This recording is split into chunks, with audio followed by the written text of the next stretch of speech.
kita mandi, kita berwudu dan sebagainya. Jadi air yang boleh dibuat bersuci ialah air hujan. Air hujan. Kita ada air hujan, hujan lebat yang malam tadi contohnya. Saya tengok ada banyak air dalam satu bekas. Jadi air itu dibolehkan untuk kita bersuci. Nak mandi ke, nak bersihkan apa, dibolehkan untuk bersuci. Air iaitu air laut. Air laut pun boleh. Kadang kita pergi ke laut contohnya. Ramai orang pergi ke laut kata nak pergi wudu tak boleh. Tak ada air, baik tak ada. Kena naik kat darat juga baru ada air. Padahal air laut itu dibolehkan untuk kita bersuci. Nak mandi, dah bukan bersih lah itu. Ataupun air perigi. Air perigi ni biasa kita guna lah. Sekarang ni memang susah lah jumpa perigi. Ada air pipe. Jadi jarang lah. Ada tapi beberapa yang tinggal yang ada. Air sungai pun kita boleh dibuat bersuci. Bersuci untuk kita gunakan mandi, berwudu dan sebagainya. Air mata air ni dia soalah yang kita keluar dari tanah yang apa air mata. Bukan air mata yang kita mengaji itu air mata tu tak ada, itu air lain. Air mata air yang mana keluar dari tanah. Dan air salji. Sebab kita tak ada lah salji. Jadi air salji itu pun dibolehkan untuk kita bersuci. Jadi semua air tersebut tergolong dalam dua kategori, iaitu air yang turun daripada langit dan air yang keluar daripada bumi. Jadi semua jenis air tadi itu dia terbagi dalam dua kategori. Turun daripada langit satu lagi keluar daripada bumi. Jadi Allah Subhanahu wa taala berfirman, "A'udzubillahi minasyaitonir rajim wa anzalna minas samaa'i ma'an tahura." Yang bermaksud dan kami menurunkan dari langit air yang bersih suci. Jadi Allah Ta'ala turunkan air dari langit itu air yang bersih, yang suci. Betul lah kita hujan rahmat kepada kita. Dan kalau hujan kita baca ada doa yang Rasulullah SAW baca, Allahumma sayyiban nafi'a. Ya Allah, jadikanlah hujan yang turun ini hujan yang memberi manfaat. Allahumma sayyiban nafi'a. Kalau hujan turun, kita doa baca doa Allahumma sayyiban nafi'a. Ya Allah, turunkanlah, jadikanlah hujan ini hujan yang memberi manfaat, bukan yang hujan yang memberi mudarat. Hujan itu memudaratkan kita sehingga kan merabuk nyawa, contohnya banjir besar, habis rumah yang hanyutkan. Jadi itu antara yang memudaratkan kita. Jadi kita nak hujan itu hujan yang memberi manfaat kepada kita. Firman-Nya lagi, wa yunazzilu 'alaikum minas samaa'i ma'an liyutahhirakum bih. Dan ingatlah ketika Ia menurunkan kepada kamu hujan dari langit untuk menyucikan kamu dengannya. Jadi Allah Ta'ala turunkan hujan itu adalah untuk nak menyucikan kita. Ada tempat hujan itu dia adalah sumber air dia. Kalau dulu tempat-tempat yang berdalaman, contohnya dekat Sarawak, contoh ada tempat yang mana dia bergantung dengan air hujan. Dia tak ada tangki itu. Kalau ada hujan, itulah dia guna. Kalau musim kemarau, air habis bukan air, tak adalah air. Jadi digunakan tempat yang berdalaman lah. Dia ada tangki. Setiap rumah tak ada tangki. Kalau tengok situ tangki warna biru dekat kalau di dalam Sarawak. Saya masuk Sarawak dulu. Jadi ada. Dia sebagai dia tak ada air hujan. Elektrik pun tak ada juga, pakai generator. Dia bergantung pada generator. Malam dia pakai minyak generator. Kerana siang tu dia on je, kipas gitu, atau dengan kipas dia pasang malam saja. Jadi air yang mana hujan itu boleh kita guna. Kalau tidak ada sebagai air tadaan kita, alhamdulillah ada air baik, lebih senanglah bukanya ada. Jadi kalau tempat-tempat yang tidak ada air bergantung dengan hujan, kalau musim kemarau memang tak ada lagi. Jadi manakala hadis daripada Rasulullah SAW pula, rawa Abu Hurairah radhiyallahu anhu qala sa'ala rajulun Rasulullah sallallahu alaihi wasallam faqala ya Rasulullah inna narkabu bahra wa nahmilu ma'ana al-qalila minal ma'i fa in tawadda'na bihi atishna Afana tawadda'u bima'il bahr. Qala Rasulullah sallallahu alaihi wasallam huwa tahur ma'uhu hilla maitatu. Yang bermaksud pada Abu Hurairah radhiyallahu anhu, katanya seorang sahabat bertanya kepada Rasulullah. Ada seorang sahabat ni tanya kepada Rasulullah, kata, ya Rasulullah, kami ini berlayar di laut. Kami ini berlayar di laut, ada orang yang nelayan dan sebagainya, yang sentiasa yang berada di laut, dan membawa air yang sedikit bersama-sama kami. Jadi kami bawa air sedikit ya, bukan banyak apa ya, untuk sebagai bekalan. Sekiranya kami berwudu dengannya, kami akan dahaga. Jadi kalau kami guna air tersebut untuk berwudu, kami tak ada minum air yang tak ada lah. Itu yang air nak minum pun itu, nak bersuci, nak berwudu pun itu yang air. Jadi adakah boleh kami berwudu dengan air laut? Bila Rasulullah, salah, kami ada air sikit je, air laut banyak lah. Jadi boleh tak kami berwudu dengan air laut? Kami wudu dengan air laut. Jadi Rasulullah SAW menjawab, airnya suci, air laut itu suci, dan bangkainya halal. Bangkainya iaitu air yang ada dalam laut itu, ikan, udang, soto, mana kehidupan laut itu, bangkainya halal. Mana tak perlu kita nak sembelih, nak makan. Jadi yang ada dalam laut itu halal, boleh dimakan. Walaupun kita jumpa dah mati dah, boleh kita makan. Kalau dekat dagat ni kita jumpa yang binatang dah mati, tak boleh lah. Kambing contohnya, jangan jumpa tak ada tu, jalan-jalan jauh tak ada lah, langgar kereta contohnya mati. Jadi itu tak dia kira bangkai. Ataupun laut ini dikira halal, bangkainya halal, yang ada dekat laut.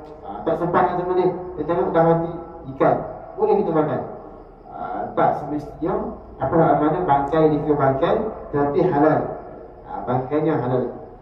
Maksud bangkainya halal ialah ikan atau seumpamanya yang mati di dalam laut. Mana ikan ataupun hidupan laut yang lain yang mati di dalam dia, ia boleh dimakan tanpa disembelih. Tak perlulah disembelih. Ikan terlalu pada rumah air, terdekat rumah air, kita masuk sembelih dulu ni tak boleh. Dia tak ada, tak perlu disembelih. Bangkainya itu halal. Jadi itu hadis yang mana beritahu oleh Rasulullah SAW, iaitu bangkainya halal, yang ada dalam itu halal. Dia dilarang lain-lain kita ni. Ada kena sembelih dulu. Kalau tak sembelih, tak sempat sembelih, dia bangkai. Ataupun sembelih tapi tak memenuhi syarat dia, tak butuh urat tu. Yang tengok ada urat yang tak putus, urat yang wajib dibutuh dua tu, urat melih, urat al-qum dan sebagainya. Ada yang tak sembelihan dikira bangkai. Adapun yang hidupan laut, dia dihalalkan untuk kita makan. Boleh kita makan walaupun dah mati dah, boleh kita makan. Seterusnya bahagian air. Air terbahagi pada 4 bahagian. Jadi banyak-banyak air tadi itu yang kita kategori itu air sungai, air laut, air telaga, air piring, air salji. Di semua air itu terbahagi pada 4 bahagian. Ada 4 bahagian. Air tadi jenis air telaga macam ni, air sungai macam ni, air perigi macam ni, air mata air macam ni. Itu jenis air. Adapun ini ialah bahagian.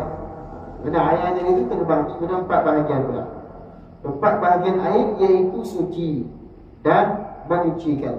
Satu bahagiannya suci dan menyucikan. Suci, kita boleh bersuci dengan dia. Yang kedua suci dan menyucikan tetapi makruh. Yang kedua dia suci, dia boleh menyucikan, tapi kita guna tu makruh kita guna. Dia juga begitu. Yang ketiga suci tetapi tidak menyucikan.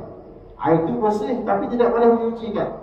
Kategori air ketiga. Yang keempat iaitu air yang bernajis, air yang bukan najis, air yang ada najis.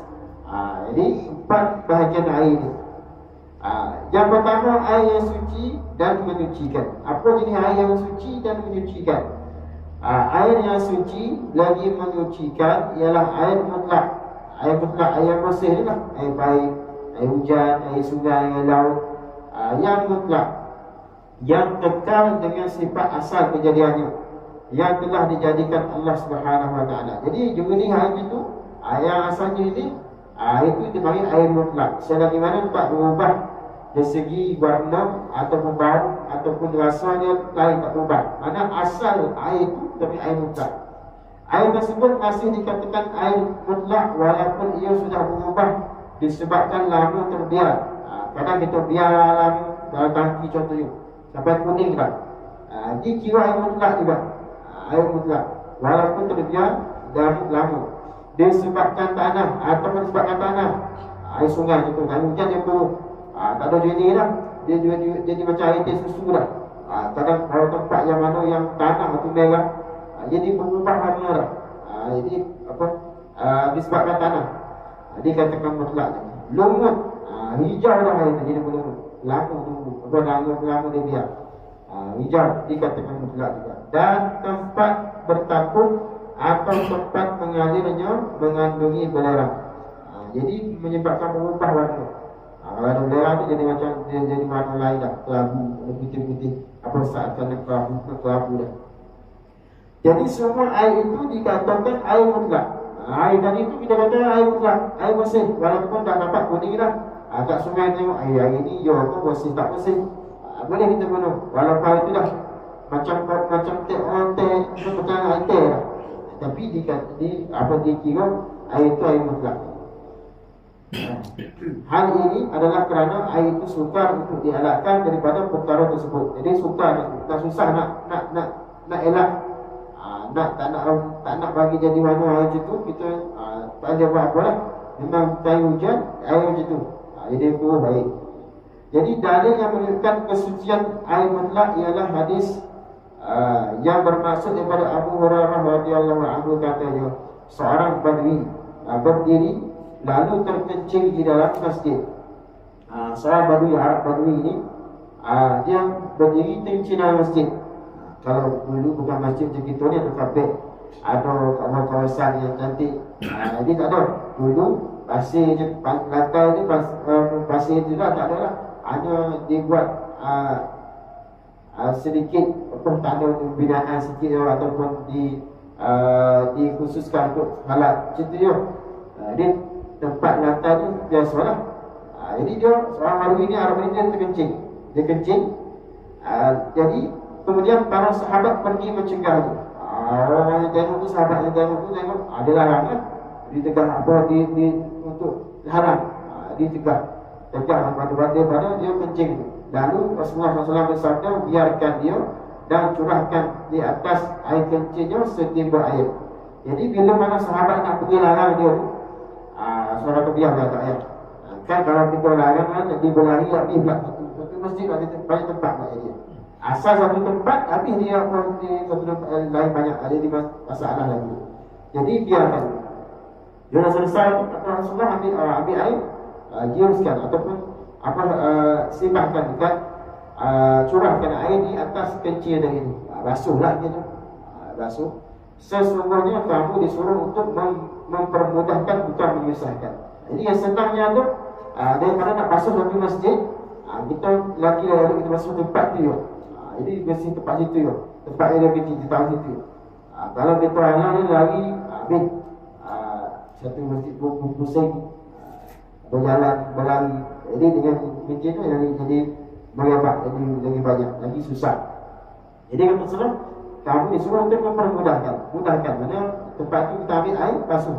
Dah selesai. Jadi perintah Rasulullah SAW supaya menjuruskan air ke tempat air kencing tersebut adalah dalil yang menunjukkan bahawa air tersebut mempunyai sifat menyucikan. Jadi ambil air, selesai, bersih.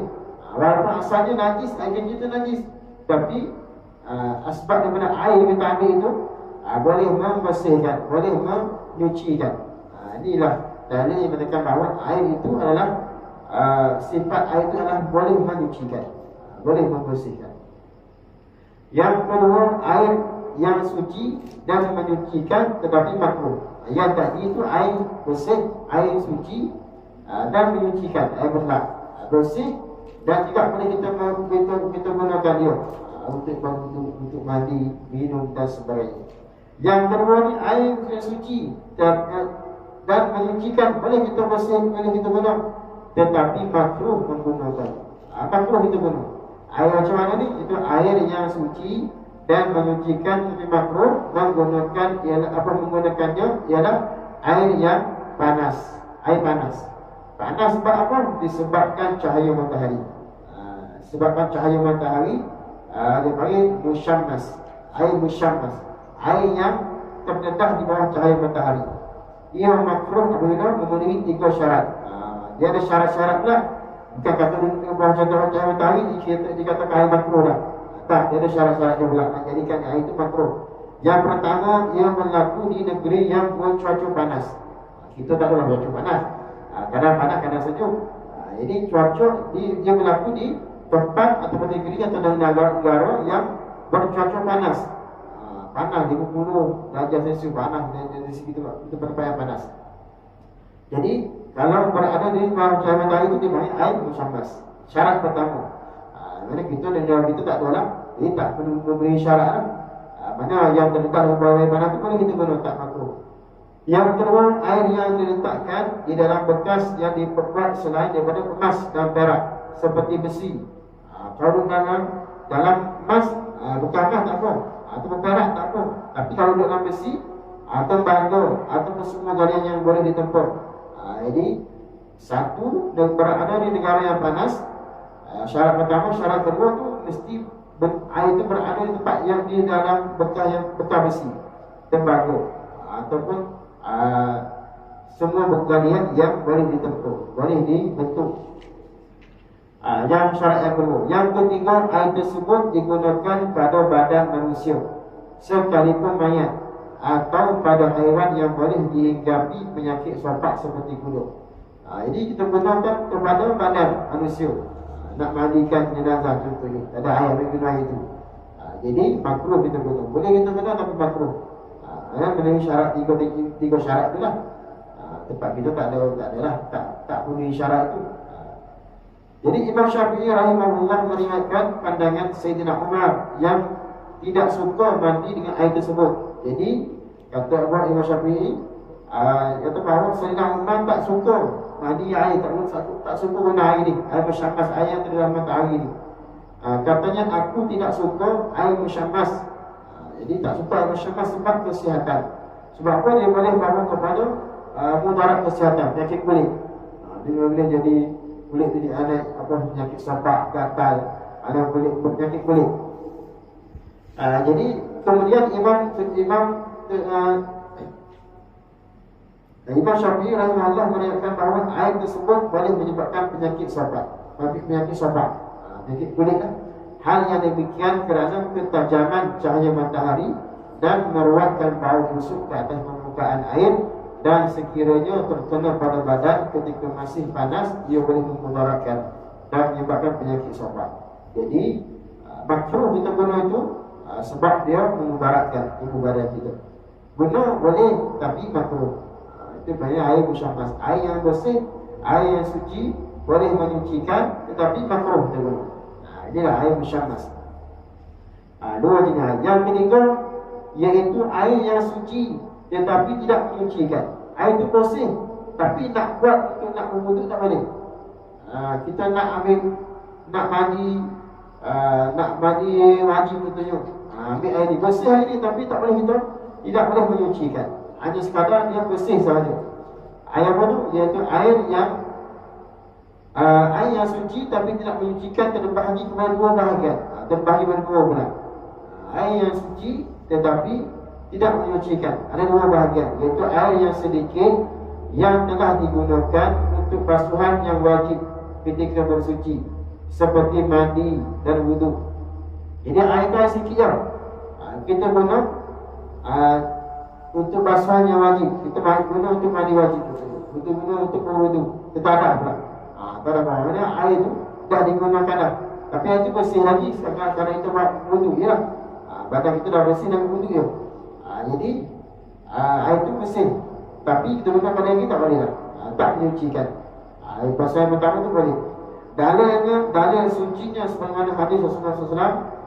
Dalil suci tu, mana katakan air itu air suci, itu pada hadis عن جابر بن عبد الله رضي الله عنهما قال جاء رسول الله صلى الله عليه وسلم يعودني وأنا مريض لا أعقل فتوضأ وصب من وضوئه علي. Yang bermaksud pada Jabir dan Jabir bin Abdullah radhiyallahu anhu, katanya Rasulullah SAW datang menziarahiku. Jadi kata Jabir ini ketika dia sakit, Rasulullah datang menziarahi dia. Datang ziarah dan tidak sedar. Lalu baginda berwudu dan mencurahkan air wudunya ke atas mukaku. Dia Rasulullah wudu. Wudu air lebihan air wudu itu curah ke atas muka dia pula. Jadi sekiranya air wudu itu tidak suci, baginda tidak akan mencurahkan ke atas Jabir. Jadi air itu kata suci lagi. Suci, bersih lagi air itu. Mana air bekas wudu Rasulullah tu dia diiruh kepada Jabir pula. Jadi kalaulah air itu tak bersih, air itu dah najis, air itu dah tak suci lagi, Rasulullah tak buat macam tu. Jadi dalil air ini tidak menyucikan pula ialah berdasarkan hadis. Tadi air itu bersih tapi tidak menyucikan. Bersih hanya bersih itu boleh guna lah nak basuh muka. Tetapi untuk nak wudu tak boleh lah. Sebab itu air dah digunakan. Itu dalil mana air itu suci. Dan dalil yang kedua itu dalil air ini tidak menyucikan pula ialah berdasarkan hadis Rasulullah SAW an Abi Hurairah radhiyallahu anhu anna Nabi sallallahu alaihi wasallam qala la yaghtasil ahadukum fil ma'i daimi wa huwa junubun wa qalu ya Aba Hurairah kaifa yaf'al wa qala yatanawaluhu tanawulan. Yang bermaksud daripada Abu Hurairah radhiyallahu anhu bahawa Nabi SAW bersabda, janganlah seseorang daripada kamu mandi dalam air tenang dan tidak mengalir. Air yang tenang, air tak mengalir, air yang sedikit lah. Sedangkan air dia junub. Lalu para sahabat bertanya, wahai Abu Hurairah, bagaimanakah sepatutnya dia lakukan? Jawab Abu Hurairah, cedok dan mandilah dengan air itu. Jadi kalau mandi masuk dalam tu, ada lebih sikit, kalau air sedikit, cedok. Kalau air banyak, dalam kolah contohnya, air yang besar, air yang lebih 2 kolah, kita celup tak apalah. Air lebih 2 kolah ni ukuran lebih kurang dalam 500 kaki Baghdad. Lebih kurang dalam 200 liter lebih, 216 liter. Lebih kurang lah air kolah tu. 216, 200 ada setengah 230, ada setengah dapat tu 270 liter. Itu air yang berkolah, cukup berkolah. Kalau kolah yang besar tu cukup lah.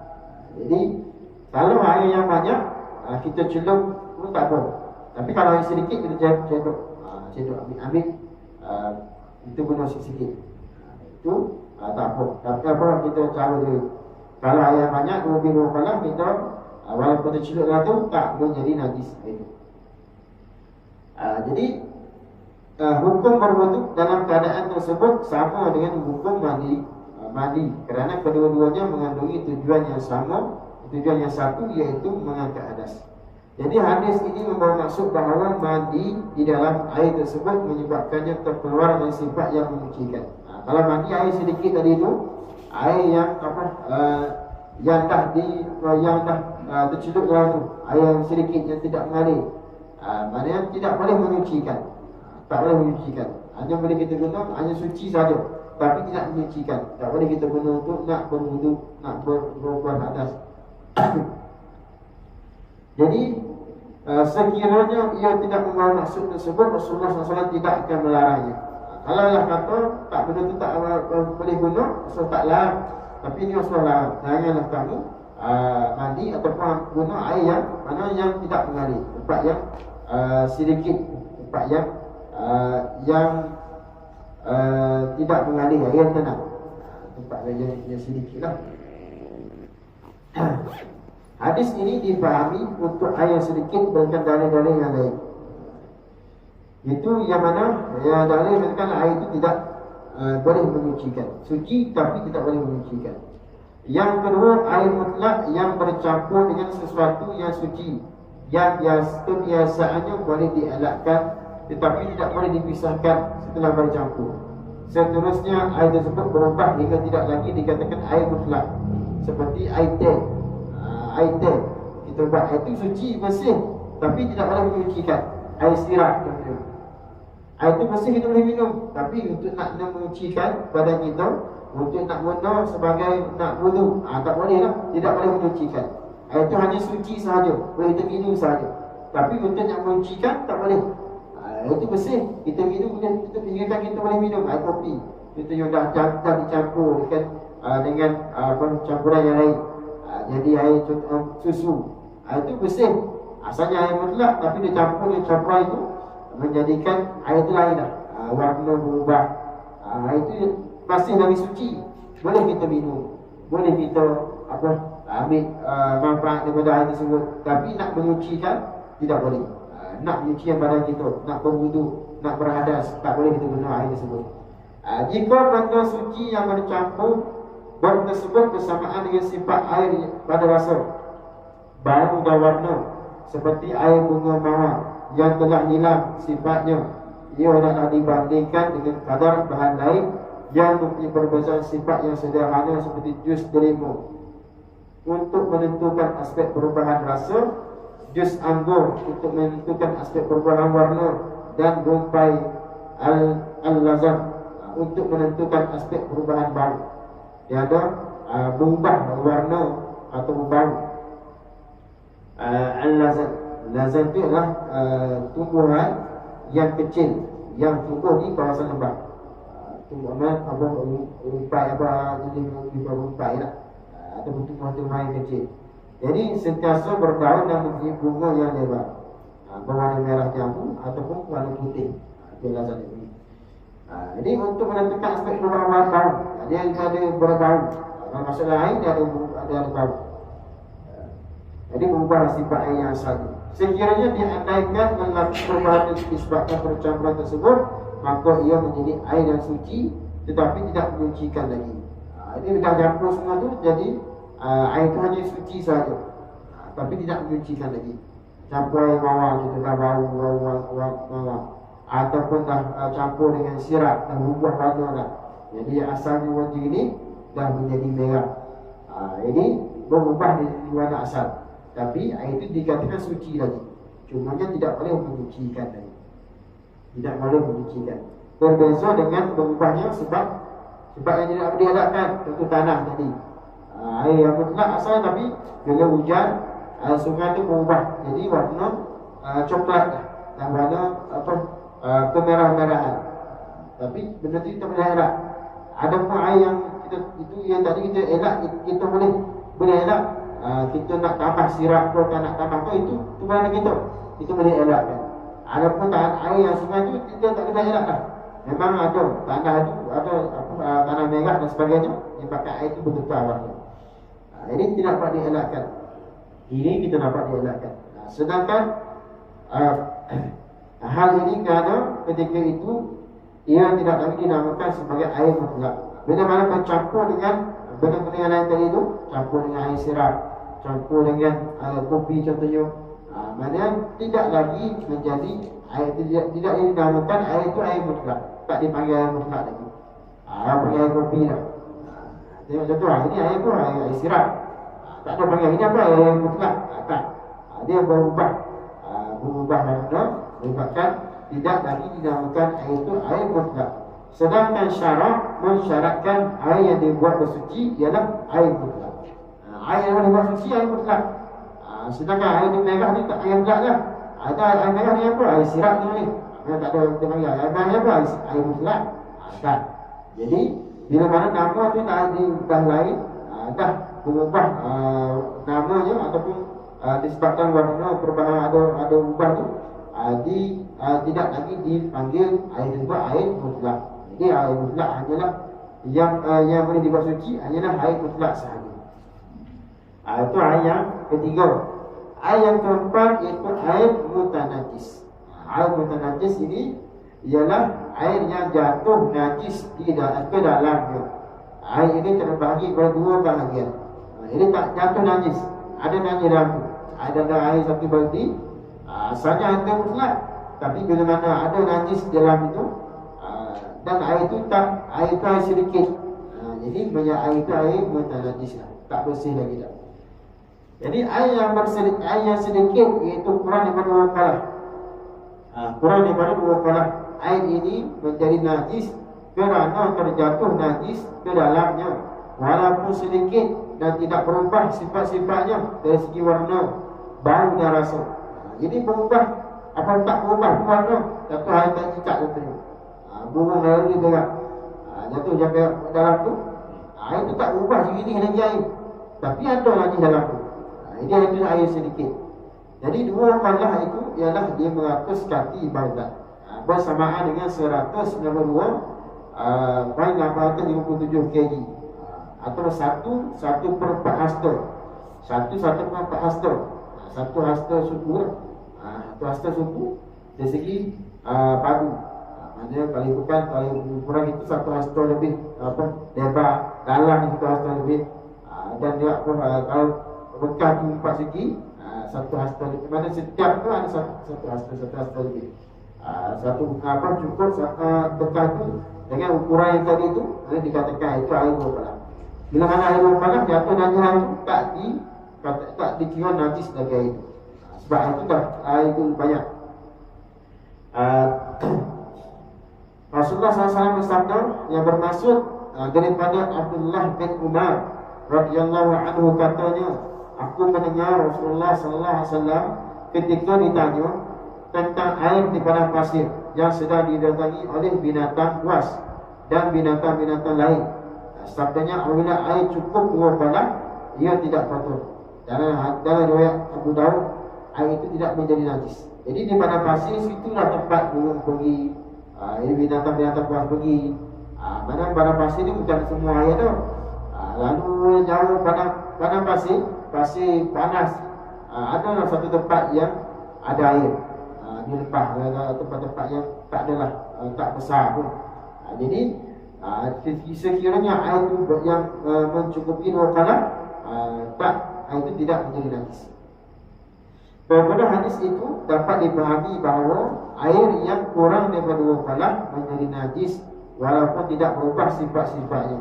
Air itu jenis lagi, tengok-tengok ada tak cicaknya. Air itu jenis, tengok ada burung ayam pun dalam masuk berak lagi. Jadi sekiranya tak cukup 2 kalah, najis, dikira itu najis, tak boleh lagi. Ada air tu air banyak, air sungai contohnya, sini orang berak, itu tu sebelah tu. Jadi tak najis itu, betul. Air sungai tak ada dah. Semalam nampak orang berak, air sungai ni tak boleh ambil wudu dah. Sebab apa ada orang berak dalam tu? Jadi tak menyebabkan najis. Sebab apa? Air itu mengalir satu, atau pula air itu banyak, air yang melebihi 2 kalah. Dia boleh kita guna untuk bersuci, dan dia boleh mencucikan. Nak minum boleh, kita je lah. Boleh minum, tak boleh minum, kena terbayang atau yang kita tak semalam, kita pun tak boleh lah. Jadi boleh digunakan air tersebut sekiranya air itu lebih 2 kalah. Jadi air yang di mana pasir itu, kalau lah kata Rasulullah, kalau air itu tak cukup 2 kalah menjadi najis walaupun tidak ubah sifat dia. Tak keruh pun tak, ini cantik air itu. Jadi dikira najis walaupun tak berubah dari segi sifat sifat asal dia.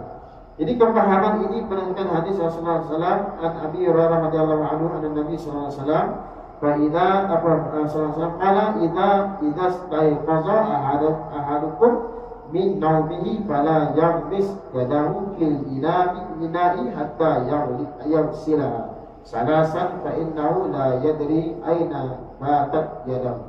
Yang bermaksud daripada Abu Hurairah radhiyallahu anhu, Nabi sallallahu alaihi wasallam bersabda, apabila seseorang daripada kamu bangun daripada tidur, janganlah dia mencelup tangannya di dalam bekas air, sehinggalah dia membasuh tangannya dahulu sebanyak 3 kali.